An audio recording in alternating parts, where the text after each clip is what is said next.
자, 4장부터 이제 욥과 욥의 세 친구의 변론이 이제 시작이 됩니다.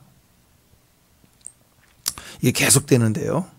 욥과 욥의 세 친구, EBS라고 그랬죠. EBS 교육방송 EBS, E 엘리바스, B 빌닷, 소발, 그래서 소팔까지 해가지고 엘리바스, 빌닷, 소팔, 그래서 EBS. 자, 교육방송 들어라 이거예요. 교육방송 들어라. 너 똑똑히 들어라. 자, 이 내용이 길게 되는데 욥의 세 친구들은 각기 자기들의 경험과 지식을 총동원해 가지고 욥, 넌 네가 뭘 잘못했기 때문에 이러한 고난을 받은 것이다. 이거 자꾸 주장하죠. 이거 가르치려고 하는 거예요. 그래서 욥은 답이 항상 똑같아요. 나는 아무런 잘못이 없다. 네, 이게 맞는 말이지만 이 대답을 계속하는 거예요. 우리 지금 어제 그제 계속했죠. 내가 왜 무슨 잘못이 있길래 하나님 나한테 이러시냐. 이게 맞는 것 같지만 틀린 답이라고 그랬죠. 예. 이 답을 계속하는 거예요. 이 변론이 계속되는 거예요. 계속해서 욥은 계속해서 이 변론 중에 나는 잘못이 없다 하고 스스로 독백하고 거기다 대답도 하고 끝까지 자기의 결백을 주장하는 내용이 막 계속 이제 31장까지 징글징글하게 나가죠. 왜 우리는 잘못한 적이 없으니까. 나는 옳으니까. 내가 뭘 잘못했다고. 우리가 이런 단어들을 하나님 앞에도 하낼 수 있는데 왜 이 친구들한테 네가 뭔데 내 고난 판단해. 그렇잖아. 양심과 생각해도 뭐 100% 의인이다 이런 뭐 아니더라도 내가 뭘 잘못했다고. 이게 안 끊어지는 대답이라니까. 우리 안에 안 꺾여요. 왜냐하면 그렇게 살아왔고 우리 은은 이렇게 하나님 앞에서도 하나님 제가 무슨 잘못이 있다. 왜 대답을 안 하시냐고. 이렇게 할 만큼 우리는 의롭다니까요. 또 난 잘못이 없다라는 생각 항상 무슨 일 맡으면 난 잘못이 없다. 왜 나한테 이러냐. 심지어 나의 생일날을 지워버리겠다. 내 출생이 저주스럽다. 그렇게 당당하게 얘기할 수 있는 그만큼 고통스럽다는 건데 그 고통스럽다는 것은 내 생일을 지워달라고 그렇게 얘기할 수 있을 만큼 우리는 의로워요. 그리고 한 가닥 믿는 거예요. 내가 뭘 잘못했는데 이런 일이 일어나느냐. 이런 그 자기 안에 깊은 곳에 자아가 있으니까 나 지워버리라고. 나를 지워버리라고. 내가 뭘 잘못했냐고 하고 하나님 앞에도 목을 쏠 수가 있더라. 이게 이제 욥의 모습이고 우리 속에 있는 시커먼 우리 내면의 모습입니다. 이게 안 끊어져요. 막 엄청난 큰 죄를 지고 팍 꺾이고 뭐 이건 쉬운데 이게 죄 같지도 않는 깊은 이 자에 직면되어 있는 선악과. 이게 선악과거든요. 친구들도 계속 판단하고 또 아니다라고 답변하는 이건 둘 다 선악과를 따먹고 대화하는 거예요. 선악과를 따먹은 아내인 하와 남편 아담의 대화가 완전히 바뀌었죠. 하나님 주신 이 여자가 막 이렇게 핑계하고 서로가. 그러니까 이런 대화 속에서 계속 반복되는 것은 예수가 없다. 지혜가 있어 사는데 지혜가 없어 죽는다. 그 얘기를 하죠. 예. 이게 31장까지 계속 가요. 징글징글하게. 32장이 시작될 때 욥과 그 친구들이 계속 이렇게 하는 그 막 이야기를 듣고 있던 젊은 사람이 엘리후가 등장을 하더니 욥과 그 세 친구들에게 다 일침을 가합니다. 욥 틀렸다. 이 친구들도 다 틀렸다고. 이게 뭐 하는 거냐고. 그리고 엘리후의 그런 일침 이후에 이제 하나님은 엘리후를 통해서 말씀하시는 거죠. 이 세 친구를 아주 묵사발 만들어버린 다음에 이 엘리후 말 끝나고 나서 하나님이 직접 욥에게 나타나서 말씀하시는 내용이 이렇게 쭉 가요. 이렇게 진행됩니다. 이게 전체 이제 내용인데 오늘 4장부터가 이제 욥의 세 친구, 욥의 고난을 판단하고 지적하고 고난의 이유를 막 설명해 주는 내용들. 그러니까 친한데 겉으로는 친구를 위한 거고 빨리 원인을 분석해 주는 거죠. 고기 잡는 법을 가르쳐 주겠다는 거예요. 그래서 다시 회복을 빨리 하고 다시 이러지 않기를. 그런 마음에서도 이 시작을 하겠죠. 근데 그게 우리의 의죠. 우리의 의. 자, 욥과 세 친구의 이제 대화가 시작되는데 질문하고 답하고 이게 이제 쭉 이렇게 반복되잖아요. 다 이 세 친구는 욥과 같은, 욥이 의인이잖아요. 욥이 아무나 사귀었겠어요. 다 훌륭한 사람들입니다. 다 이렇게 괜찮은 사람들. 말하는 내용들을 들어보면 대답하고 하는 것도 가르치려고 하는 거 보면 대단히 그냥 가볍게 사는 사람들이 아닌 것은 맞습니다. 근데 그 대화 속에서 이 친구들의 대화 또 이 욥의 대답 속에서 우리는 그 속에 자기의 존재가 다 드러나죠. 우리 사람 말을 들어보면 사람 말 속에 그 모습이 다 있어요. 자기의 모습이 다 들어있더라라는 거죠.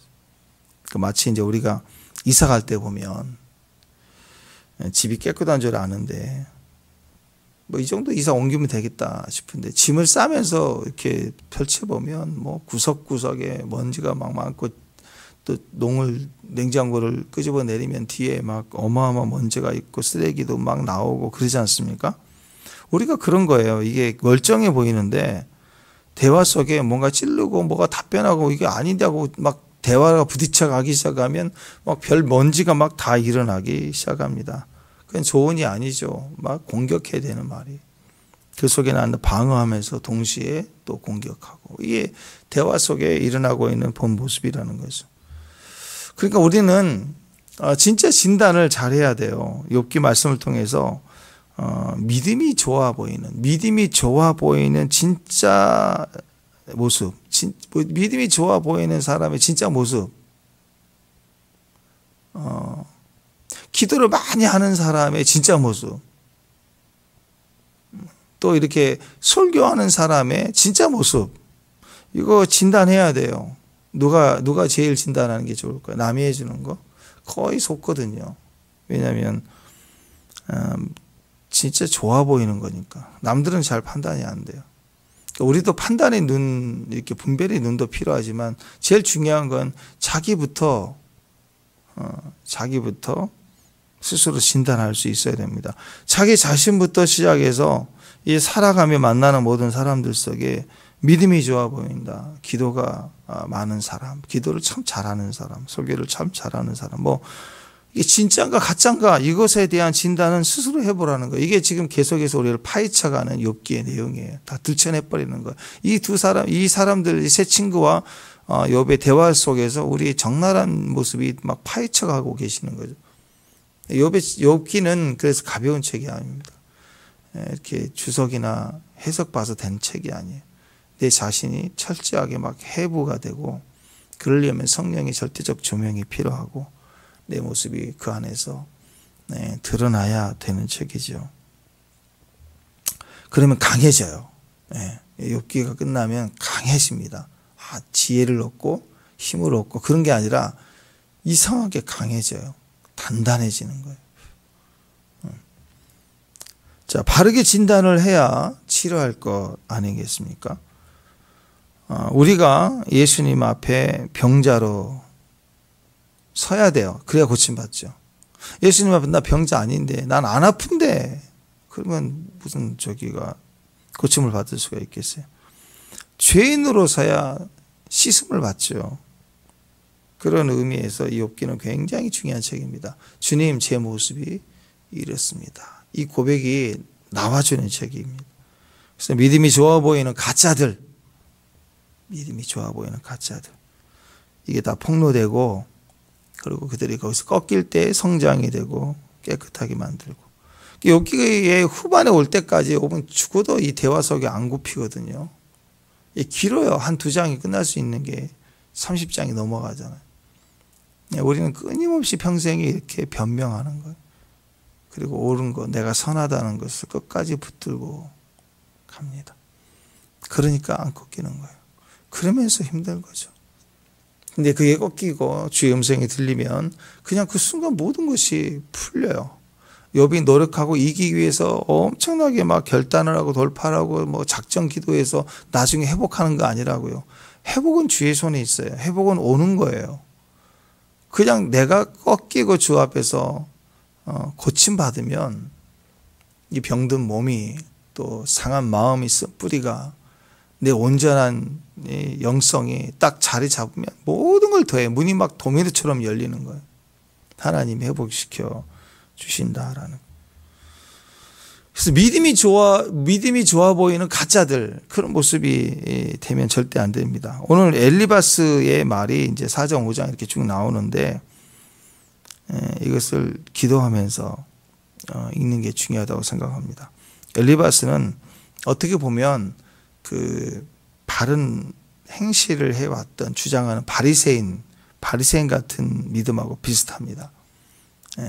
실제로 바리새인들은 일주일에 금식 2번씩 하고 또 10일 일주일을 하고 부정한 사람 보지도 않고 오면 길거리에서 만나면 피해버려. 밥도 안 먹고 손도 씻고 이렇게 철저하게 자기 삶이 금욕적인 삶을 살아가죠. 아무나 안 만나요. 심지어 어떤 바리새인들은 자꾸 자기가 거짓말하고 또는 마음이 없는 진짜 아니라 겉얘기만 한다고 그래서 입을 꼬매기까지도 해요.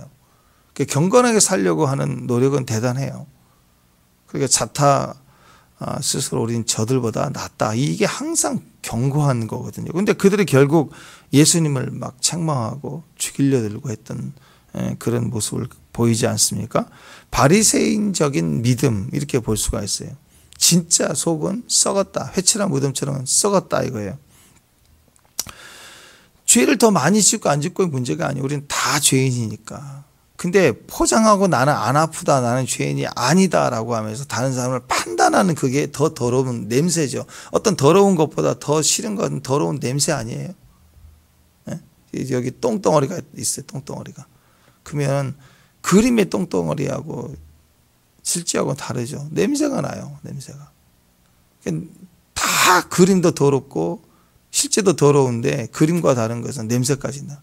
그게 바리새인에게서 보여지는 모습이에요. 다 우리는 추하고 악한데 의인이 없는데 그냥 주여 저는 죄인입니다. 그러면 될 일을 주님이 치워줄 일 해결해 주시는데 저들과 같지 아니함을 감사하다고 판단할 때 우리는 더 냄새를 풍기는 거죠. 이것을 더러운 옷깃과 같다 이렇게 표현을 하시는 거죠. 자, 나만큼 믿어봐라. 나만큼 믿어봐라. 이게 다 자기 중심적인 사람들의 모습입니다. 우리들의 이런 생각 속에는요, 영적 삶이라는 것은 너무나도 이렇게 가버리면 자기 중심적인 삶은요, 영적으로 아주 치명적인 거죠. 자, 우리의 그 신앙의 근본, 신앙의 성장의 근본이 되는 게 뭐냐면 죽는 거잖아요. 난 날마다 죽노라. 고린도전서에 나오잖아. 나는 날마다 죽노라. 그래서 죽어가는 과정이에요. 죽으면 회개하면 죽는 거예요. 그러면 죽어야 더 강해지는 거야. 예수로 사는 거예요. 내가 죽으니까 예수로 사는 거예요. 생명 안에서 살아가는 법을 배워가는 거예요. 근데 자기 중심적인 것일 때, 자기 중심적일 때 특징이 뭐냐? 이웃이 없어요. 자기 중심적이면 친구가 없어요. 이웃이 없다는 말은 하나님도 없다는 말이에요. 그러니까 자기 중심적으로 살면 끝내 주변에 아무도 없고 혼자 있어요 나중에. 그러니까 강도 만난 자의 이웃이 되지 못해요. 누군가 강도를 당하면 자기가 이웃이 되어주지도 못하고 자기가 강도를 당하면 누가 도와주지를 않아요. 또 그리고 하나님의 섭리 계획이 없어요. 자기 중심적인 사람은 자기가 계산하고 자기가 계획한 대로 살아가요. 자기 힘으로. 그래야 되니까 하나님이 없고 불가능한 일을 당할 때에는 그냥 끝이에요. 거기서. 근데 우리에게는 불가능한 일이 오면 섭리라는 게 있어요. 전혀 생각하지 못했던 사람이 상황이 그런 개입이 있으면서 틀어지는 거죠. 그래서 섭리가 반드시 있죠. 하나님의 섭리, 계획 이런 게 절대적으로 있습니다. 그러나 자기 중심적인 사람에게는 섭리가 없어요. 그러니까 기도도 안 하죠. 자기중심적인 사람은 기도 안 해요. 그리고 자기 판단밖에 없지요. 그러니까 하나님 머리 위로 올라가서 계획을 다 판단하고 교회 와서도 꺾어서 주 앞에 음성을 들으려고 해야 되는데 얄팍하게 아는 말씀을 가지고 막 정죄하고 판단하고 옳다 그르다를 막 따지고 드는 거죠. 그러니까 한마디로 자기 중심적인 신앙은 이웃에게도 도움이 절대 안 되고 하나님이 가장 역겨워하는 신앙입니다. 이게 다 선악과니까. 그래서 나만 믿음이 좋다. 나만 믿음이다. 내 신앙이 맞다. 이렇게 생각을 하는 거죠. 참 힘든 거예요. 이런 사람들하고 신앙생활하면. 주님이 얼마나 힘드시겠어요. 주님이 계시는데 내가 올 때 말씀이신 그분이 이 땅에 오시는데 말씀을 가르치는 자라고 막 예수는 판단해. 말씀 가지고 와서 막 장난치잖아요. 예수는 걸려만 들어라 하고 막. 아니 그 말씀의 본체이고 말씀이신 예수님이 이 땅에 오시는데 얄팍한 지식 가지고 와서 올무에 걸려고 말씀을 가지고 장난치잖아. 주님 앞에. 너무 웃기잖아요. 그러니까 이게 엘리바스의 믿음의 모습이었다라는 것입니다. 4장 5장 내일 27절 한번 보세요. 27절 한번 돌아보세요. 27절 한번 보십시다. 시작. 볼지어다 우리가 연구한 바와 같으니 너는 들어보라. 그러면 네가 알리라. 이렇게 쭉 얘기한 거예요. 그러니까 엘리바스가 그냥 얘기 안 해요. 이런 사람들은 즉흥적으로 얘기하지 않아요. 쌓여진 지식이 있고 그것을 나누고 가르치려고 많은 준비를 해왔고 연구한 결과를 이렇게 논문 써서 보고하듯이 이렇게 얘기한 내용이에요. 그러니까 무슨 얘기입니까? 욥의 고난을 보면서 그냥 자기 친구의 고난인데 위로할 생각보다는 뭐 하고 있느냐? 연구 대상으로 삼은 거예요. 연구 대상. 우리도 그럴 수 있죠. 지금 내 형제가 아프고 고통스러운데 아파하는 마음이 없고 막 이런 말 저런 말 하면서 막 가르쳐 주려고 하는 거 있잖아요. 지금 아픈데 어떻게 많이 아파서 어떻게 힘들 텐데 어떻게 하냐 하고 와서 그냥 안아주고 손 잡아주고 옆에 가만히 있고 울면 다독거려주고 그게 중요한데 아유 너 돈 어떻게 이거 어떻게 해결할래 이거 막 아니 무슨 해결할래 지금 아픈 사람에게 이거 이 병원비 어떻게 해결할래 막 아픈 사람한테 아이고 사랑한 뭐 남편이 죽었네 뭐 또 아버지가 돌아가셨다 그러면 이 재산도 어떻게 할래 물고 있는 사람한테 서러운 사람에게 뭘 자꾸 이렇게 하려고 그래요. 또 막 고난 아들이 아픈데 너무 슬픈데 와가지고 막 영적 전쟁의 승리의 비결 응답받는 기도 7단계 조상의 죄를 끊는 권세 겸손과 교만의 비결 막 이렇게 해야 된다고 가르치고 이게 그리스도인들도 그래요. 고통 속에 있는 그 형제에게 필요한 건 뭘 가르쳐 주는 게 아니에요. 영적 원리가 그런 게 아니라고. 그러니까 다 엘리바스 같은 사람이죠. 지금 말할 수 없는 고통 가운데 있는 형제에게 어떤 더 설명이 더 필요한 게 아니에요. 가르침이 더 필요한 게 아니라고요. 일단 그들은 우리의 연구 대상이 아니에요. 형제예요, 형제. 우리 몸의 일부다. 그러면 같이 아파야 하는 게 먼저이죠. 아파야 하는 게. 지금 우리 그 고통 속에 있는 하나님의 섭리를 다 알고 다 설명해 줄 수 있는 지식과 능력이 우리에게는 없어요. 자기 판단을 가지고 말하지 말고 섭리가 있다는 걸 믿어야 돼요. 같이 믿어주는 거예요. 믿고 기대하는 거죠. 설명해 주고 가르쳐 주고 그러려고 하지 말고 그냥 믿음으로 온전히 합하는 게 중요해요. 고린도전서 1장 10절에 보면 형제들아 내가 우리 주 예수 그리스도 이름으로 너희를 권하노니 모두가 같은 말을 하고 너희 가운데 분쟁이 없이 같은 마음과 같은 뜻으로 온전히 합하라. 슬픔과 위로를 당하고 믿음을 가질 때 다 마찬가지예요. 같은 마음으로 우리는 하나가 되는. 자꾸 사람들 말 세상 말, 이런 말들 자꾸 이런 말 저런 말 이렇게 막 하대면서 가르치려고 하고 그렇게 하지 말라는 거예요. 자기는 믿음이 좋다라는 걸 결국 하는 거 아니에요. 나는 안다 이거 아니에요. 4장에서는 이렇게 진단 같은 것이라면 5장에서는 해답, 해법 같은 건데 이게 연구한 사람들의 모습이에요. 진단 막 해주고 이건 이렇게 해결해야 된다고. 근데 그렇게 해결이 되냐고요. 응답받는 7단계 기도하면 욥이 확 바뀔까요? 이 상황에서 우리 한번 생각해 보자고요. 이 욥의 고난의 시작이 하나님이신데 그걸 허락하신 건데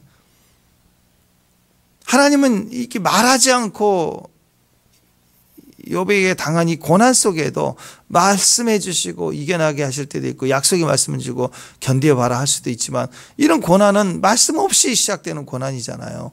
이 속에는 상상할 수 없는 유익과 가치가 있는 건데 그래서 섭리 속에서 하나님 허용하시는 건데 응답받는 기도 7단계 보좌를 움직이는 기도 방식 보혈과 권세의 능력 이런 가르친다고 그럼 욥이 그걸 배웠어도 하면 그게 딱 되는 일인가요 지금 이게?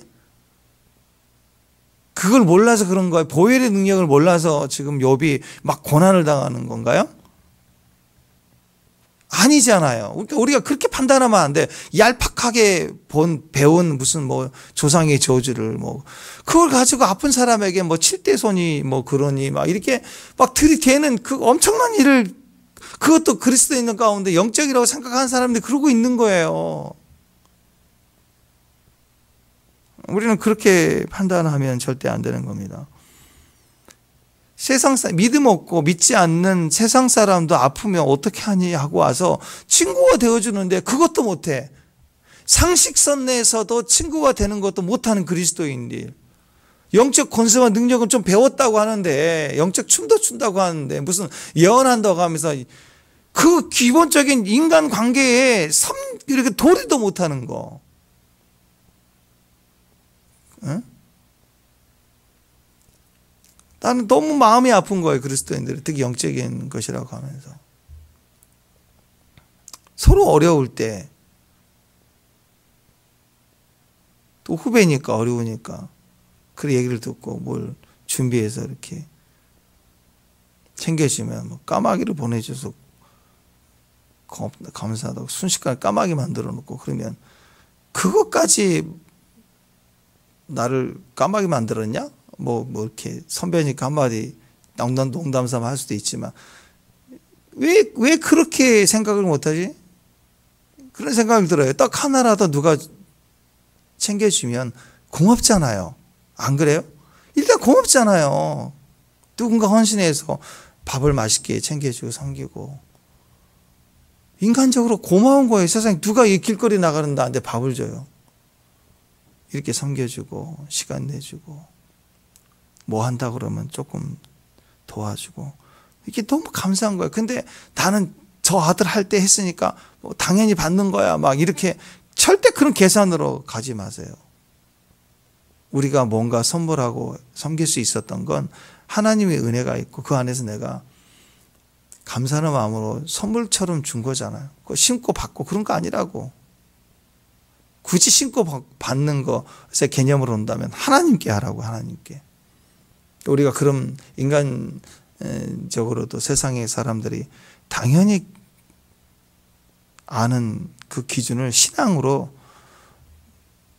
더 하나님을 안다고 하는 것으로 영적인 거라고 하면서 그런 상식도 안 되는 행동과 판단을 하는 것은 너무 무지하고 어리석은 거예요. 예, 지금 전쟁 가운데 있는 사람들. 너무 쉽게 판단하는 말을 하고 그렇게 함부로 해법을 주려고 하고 해법이 안 되잖아요. 그게. 예, 그런 해법도 안 되는 진단과 해결의 해법을 주는 모습이 우리 모습이 될 수도 있다라는 거죠. 그래서 오늘 4장에서 욥의 그 고난에 대한 엘리바스의 진단이 뭐냐? 이 사람은 아주 자기 중심적인 거죠. 그래서 크게 두 가지 모습이에요. 아주 이성적인 모습을 가지고 나왔어요. 아주 철저히 이성적인. 그리고 또 하나는 아주 신비적인 모습이에요. 여러분 참 재밌어요. 제가 만나보면서 느끼는 게 이게 이성과 신비는 전혀 다른 것 같잖아요. 막 신비적 체험이 있는 사람들은 이성적인 사람을 되게 싫어하고 무슨 붕 떠 있는 것 같고 맨날 느꼈다 봤다 그런 게 싫어해요. 또 뭘 봤다 떴는데 그게 뭐냐고 하면서 막 이성적으로 얘기하면 또 안 맞잖아요. 그러니까 이게 전혀 양극단 같아요. 이성과 신비. 근데요, 이게 가만히 보면 이렇게 이성적인 초극단 이성주의자, 그 다음에 초극단 신비주의자는요, 똑같아요. 왜냐하면 둘 다 자기중심적이에요. 그래서 지극히 이성적인 사람, 우리가 삶 속에 생각을 가지고 살아야 돼요. 선악과는 하나님을 믿는 믿음의 생각을, 말씀을 생각하는 거잖아요. 근데 선악과는 말씀을 버리고 자기가 생각하는 거잖아요. 그러니까 이성이 필요해요. 하나님 말씀을 따라 신앙생활 할 때는 생각해봐라, 묵상하라. 이게 생각이거든요. 근데 그 생각이 아니라 이성적인 판단과 생각이 초극으로 가는 사람은 절대 대화가 안 됩니다. 우리 소위 말하는 책 한 권 읽은 사람. 절대 대화가 안 돼요. 성경만 모르는 사람. 이게 대단히 영적인 것 같지만 전혀 영적이지 않아요. 또 한 가지 신비주의도 마찬가지. 우리 그리스도인의 신비가 있거든요. 성경의 신비를 빼버리면 뭐가 남겠어요?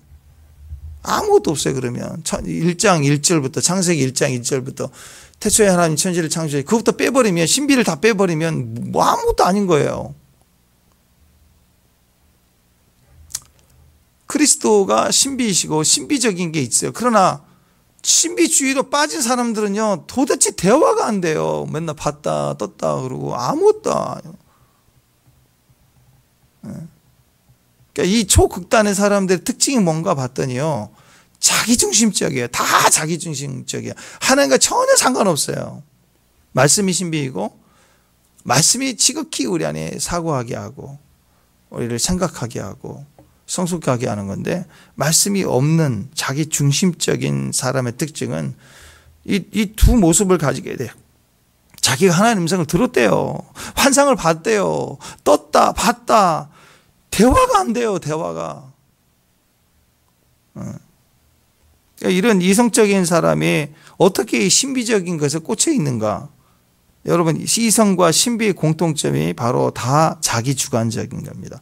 내가 안다 이거예요. 내가 안다 이성. 내가 느꼈다. 내가 안다. 내가 느꼈다 신비. 이성과 신비 중심이 나예요. 내가 안다. 내가 느꼈다. 이게 다 나예요. 나. 내가 하는 것 이성. 내가 느꼈다 신비. 이성과 신비의 중심이 다 나예요. 내가 봤다 이거예요. 나를 믿어라 이거예요. 내 말 믿지? 내가 틀린 말 했냐? 내가 항상 난 바른 건 얘기하잖아. 짚고 넘어가겠다. 뭐 이런 거다. 여러분, 신앙은요, 말씀을 대면하는 거잖아요. 말씀은 인격이에요. 그래서 하나님 말씀을 글로 보는 게 아니라 인격으로 보고 인격 앞에 대화하듯이 서는 거예요. 하나님과의 대화자로 설 때 우리는 객관적이 되는 거예요. 날마다 내가 아무리 이루었다, 내가 뭐 다 됐다, 내가 뭐 이렇게 성숙하다, 그럴지라도 말씀 앞에 늘 새로운 거예요. 말씀 앞에 늘 서야 되는 거예요. 늘 겸손하게 주의 음성을 들어야 돼요. 근데 뭐 본인은 말씀을 다 이룬 자요, 뭐 이긴 자요, 웃기잖아요. 난 그거 보면 왜 저 할아버지가 너무 웃기다 싶은데 왜 거기에 막 그렇게 열광을 하는지 너무 웃기는데, 누가 말씀을 이룬 자가 있어요, 세상에. 자, 그래서 우리는 말씀에서부터 와야 되고 말씀의 뜻으로부터 와야 되고, 절대적으로 내가 나에게서부터 나가면 안 돼요. 말씀에서부터 시작돼야 되는 거예요. 그래서 내가 죽어야 되고 나에게서부터 나오는 게 1도 있으면 안 돼요. 아무것도 없어야 돼요. 밖에서부터 오는 거예요. 은혜와 구원, 사랑 다 밖에서 오는 거예요. 사랑이 얼마나 귀해요. 근데 그 사랑을 내 기준으로 사랑이야. 나는 천상천하 유아 독전 가장 높은 자리에 있는 내가 너희를 사랑해 주마. 이런 사랑을 받으면 이건 억압이죠. 학대죠. 이런 사랑 안에 들어와라 하면서 막 가둬두는 거. 그 사우디 그 공지 있잖아요. 그 가문에 그 어마어마하게 형제도 많고 그렇지만 그 딸이 뭐 도망가고 잡혀오고 도망가고 맨날 그러잖아요. 아무리 공주고 돈을 많아도 그렇게 살고 싶지 않다고 도망가니까 잡아오고. 그 아빠의 사랑, 왕의 사랑으로 다 먹고 살게 해주마. 근데 거기에 가다 놓으면요, 사람이 그게 사랑이 아니에요. 사랑은 나에게서 나오는 게 아니에요. 사랑은 들어와야 돼. 상대가 있어야 돼. 절대로 상대. 그래서 하나님 3위로 계신 이유도 사랑이에요. 사랑은 관계예요. 관계가 아닌 사랑은 다 아집이고 고집이고 억압이고 학대라고요. 그러니까 자식을 너무 지독하게 사랑하면 고통인 거예요. 아내를 또 남편을 너무 지독하게 사랑하면 그건 사랑으로 막 이렇게 열정페이 그러잖아요. 막 강요하는 거 절대 그건 바른 게 아닌 것입니다. 내가 죽어야 되고 밖에서 들어오는 거예요. 오늘 이 엘리바스는 굉장히 주관적입니다. 내 중심적입니다. 내 판단 중심으로 나오고 동시에 느껴요. 막 신비적인 걸 떴다 봤다 느끼는 게 나오는 거예요. 그래서 우리가 여기서 느끼는 게 뭐냐. 마귀를 가만히 보세요. 마귀는요, 굉장히 잘난 척이에요. 똑바로 선악과를 따먹고 방법을 가르쳐 주나.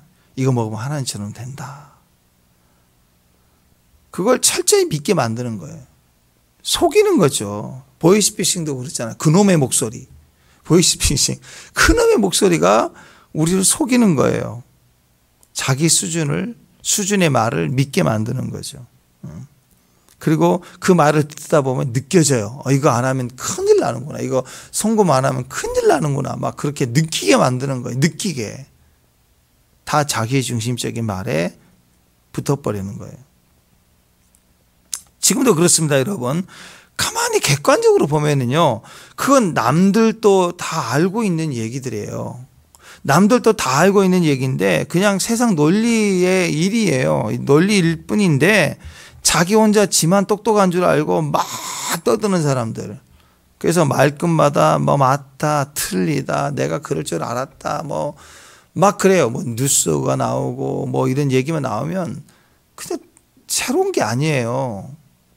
남들 다 아는 얘기고, 근데 그걸 일만 터지면 맨날 그 사건 속에 그냥 자기 혼자 큰 소리 치고 맞다, 틀리다, 내 그럴 줄 알았다.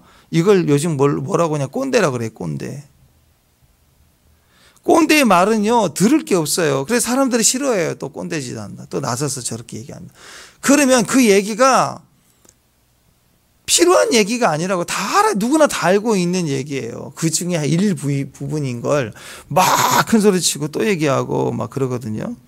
그러니까 이 꼰대의 말에는 자기 자아를 넘어선 하나님 은혜에 대한 말이 1도 없어요. 하나님 은혜가 하나도 없는 말이에요. 그냥 누가 아는 지극히 상식적인 그냥 일부의 그런 말 하나를 또 얘기하고 또 얘기하니까 직장에서도 또 뭐 모임에서 그런 얘기를 하면 아유 또 꼰대지다. 그래서 싫어해요, 사람들이. 건질 게 하나도 없는 말들이에요. 다 아는 말이에요. 또 자기 중심적인 이런 모습으로 체험적으로 자기가 느끼는 것만 계속 말하면 그게 또 신비주의가 되는 거 아니에요. 무슨 말끝말에 말을 대화 속에 그 내용을 이렇게 생각하고 들어야 대화가 되는데 그냥 일방적으로 내가 봤다, 느꼈다. 그럼 그게 굉장히 대단한 것으로 아는 거죠. 그러면 자꾸 그렇게 얘기하면 대화가 되지 않습니다. 그러니까 법원이나 이런 데서도 경찰이 조서를 꾸밀 때 사건을 접수해서 조서를 꾸밀 때도 팩트만 일단은 접수를 하잖아. 몇 월, 며칠, 몇 시에 누가 어떻게 무엇을 이걸 그냥 쓰는 거지. 그때요 제가 얼마나 두려웠는지 아세요? 제가 막 큰 마음이 흔들렸고요. 막 땀이 났고요. 막 불안한 게 막 커졌고요. 이런 거 안 써요. 아 그러세요? 듣고만 지나가지 그건 기록 안 해요. 변호사가 이분이 얼마나 그래 힘들었었겠냐고. 감정 호소하는 건 아무런 도움이 안 되는 거예요. 그러니까 이런 신비적인 체험과 상황 속에 일어난 일들을 가지고 나가는 건 하나님의 바른 기준에서 분별을 하는 게 절대 아니라는 거예요. 이 엘리바스의 말을 통해서 우리는 그런 진단, 엘리바스의 진단을 통해서 우리 삶의 우리 모습이 그렇게 나가는 것을 볼 수가 있다라는 거죠. 엘리바스는요, 이 세 명이 욥을 포함한 세 명의 친구 중에 제일 연장자예요. 그러니까 가장 지혜자, 약간 꼰대 같은 사람이라도 볼 수 있죠. 연장자, 제일 많이 나이를 먹었으니까 지혜자, 이렇게 볼 수 있는 사람이에요. 그러니까 엘리바스 이야기가 제일 무게가 있는 말이고, 그래서 아마 제일 먼저 얘기를 했다라고 볼 수 있습니다. 근데 이렇게 지혜롭다, 제일 똑똑하다, 제일 이렇게 신중하다, 또 연장자다 하는 사람의 이야기가 이 정도밖에 안 돼요. 들어보니까 뭔가 똑똑해. 지극히 이성적으로 얘기하는데 갑자기 신비적이야. 떴다, 봤다, 느꼈다. 문제는요, 분명하고 똑똑한 말소리에 은혜가 없고 떴다, 봤다 속에 은혜가 없는 거예요. 제가 얘기했죠. 막 입신을 했다, 뭐 떴다, 봤다, 막 이래 막 에메랄드, 파랗다, 막 뭐 강수가 막 이렇게 있고, 그 굳이 말 안 해도 성경에 다 있는 거잖아요. 그럴 수 있는 거. 근데 들을 때 은혜가 없어요. 은혜가 느껴지는 은혜가 아무것도 없는 거예요. 그 다음에 또 입신을 가서 봤다. 맨날 똑같은 얘기만 해. 영이 빠져나가면 죽음인데 하나님이 환상이나 꿈이나 사람의 말과 말씀을 통해서 말씀해 주시는 부분이 있는데 그 사람의 죽음을 경험하는 거였죠. 사도 바울은 그 입신을 하고 14년 만에 얘기를 할 만큼 두렵고 떨리는 이야기인데 그 사람에게 말씀할 통로가 없어가지고 입신이라는 것을 통해서 하나님이 그 영을 데려가셔서 보여주는 그만큼 절박한 상황에 하시는 음성이 에메랄드 무슨 수정 같은 그것까요? 나는 너무 이해가 안 돼. 그거면 꿈으로도 돼요. 환상도 되고. 그냥 성경 읽으면 더 되고 성경 읽으니까 더 확실한데. 그러니까 뭐 하루에 뭐 입신을 뭐 자기는 뭐 지금까지 총 뭐 700번을 갔다 왔다느니 막 이런, 나는 이런 사람들보다 이런 말을 듣고 거기에 이렇게 움직이는 사람들 난 너무 웃기는 거예요. 우리 신앙이 그것밖에 안 돼요. 그런 분별이 그렇게 없을까? 엘리바스는 최연장자이고 지혜자이면 들어보면 하나도 은혜가 없어요. 그리고 한결같이 신비적인 것과 이성적인 것을 합해서 오늘 욥에게 하는 이야기를 가만히 보면 뉘앙스가 뭐냐면 공의, 정의, 심판 이거예요. 너 깨달라. 막 내치고 있는 거예요. 지금 아픈 자에게.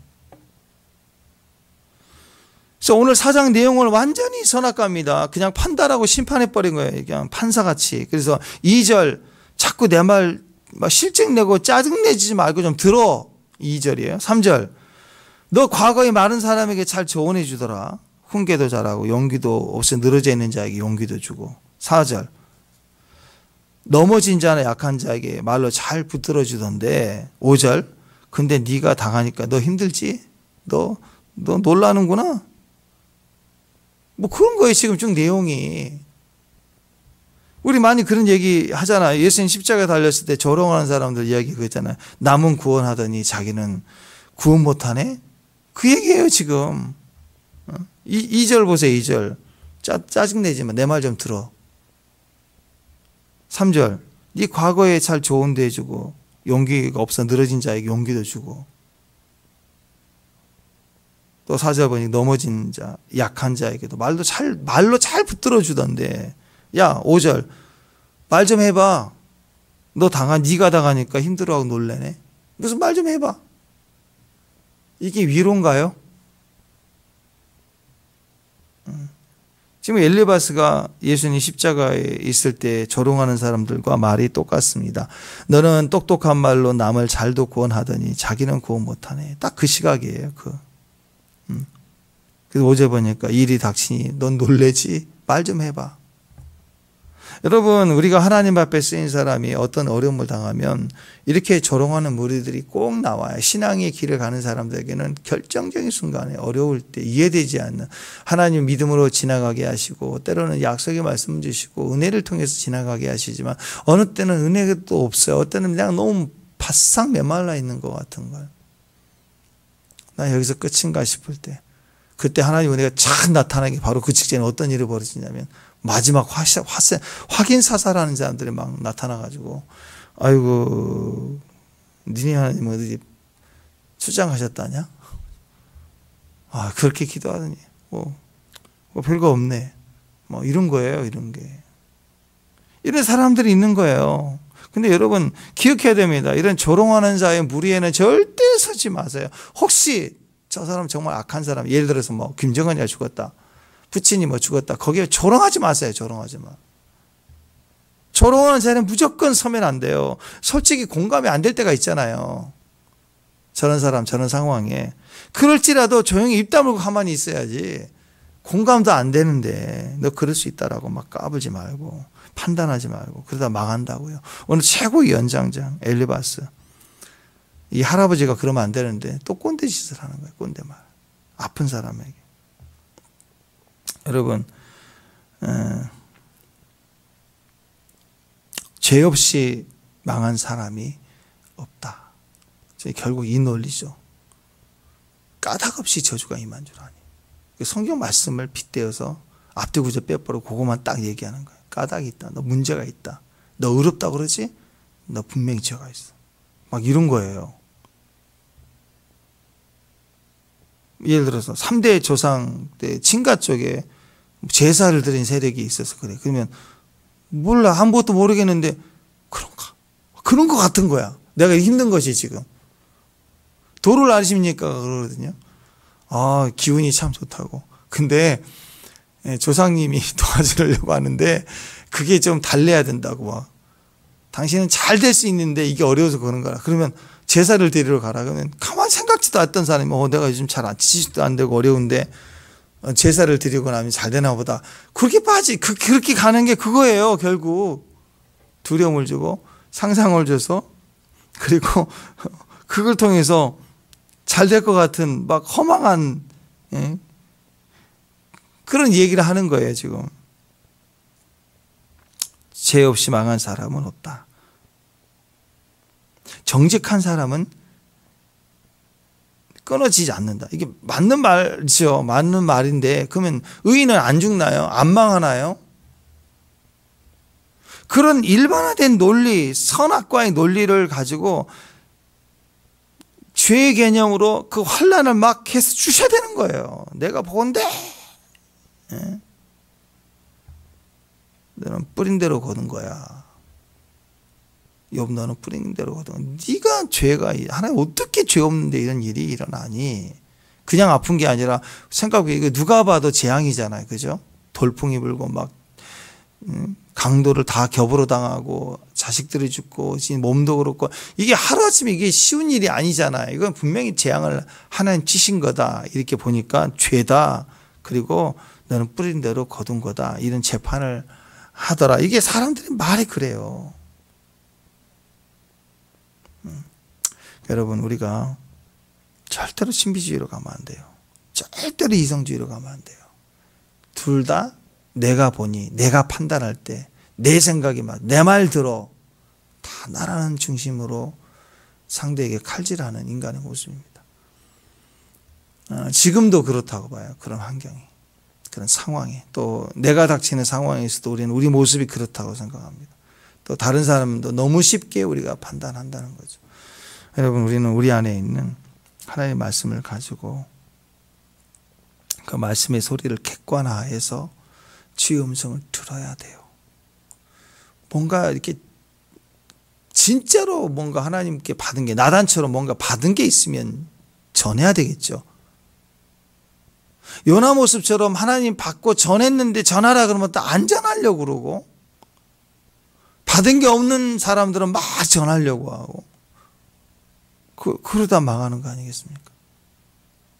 받은 게 없으면 고난당한 자에게 제일 필요한 건 같이 있어주고 위로하는 거. 거기서 무슨 리더자 모습, 가르치는 선생의 모습, 지도자의 모습으로 갈 게 아니고 받은 게 없으면요 품어주고 하나님 그분 살아계시고 그분은 뜻이 있는 분이시니 우리 같이 기도하자. 이 정도만 해도 얼마나 큰 위로예요. 우리가 모르는 어떤 뜻이 있을 거라고 같이 그 뜻을 듣고 기도하자고. 옆에 계속 내가 있겠다고. 그리고 같이 있어주는 게 그게 최선 아닌가요? 떠들지 말고. 사실 그런 말도 안 하는 게 더 나아요. 그냥 옆에 있어주고 항상 뱅뱅 돌고, 오히려 어떤 말 한두 마디 하는 것보다 말을 안 하고 옆에 있는 게 더 많은 말을 하고 있는 거거든요. 그렇습니다. 우리 안에 신뢰의 마음, 그리고 하나님을 정말 믿는, 하나님을 절대적으로 신뢰하는 믿음을 가진 사람이 옆에 있어주기만 해도 고난당한 자는 큰 위로를 받아요. 그 옆에서 고난당한 자에게 말하지 말고 그 고난당한 자 옆에 있어주면서 하나님께 계속 얘기하는 사람, 그 사람이 더 큰 위로와 힘이 되는 것입니다. 그런 지혜로운 하나님 종들 다 되시길 바랍니다. 기도하겠습니다. 하나님 감사합니다. 오늘 우리의 생각, 내 판단, 또 내 중심적인 느낌, 이것으로 더 아프게 하고 더 어렵게 하는 어리석음이 되지 않고, 고난 당하고 어려운 형제의 마음을 짐을 같이 지어주는 것처럼 품고 기도해 줄 수 있는, 그리고 같은 주님을 기다리는 기다림이 되어주는 축복의 종들이 되게 하옵소서. 예수님의 이름으로 기도합니다.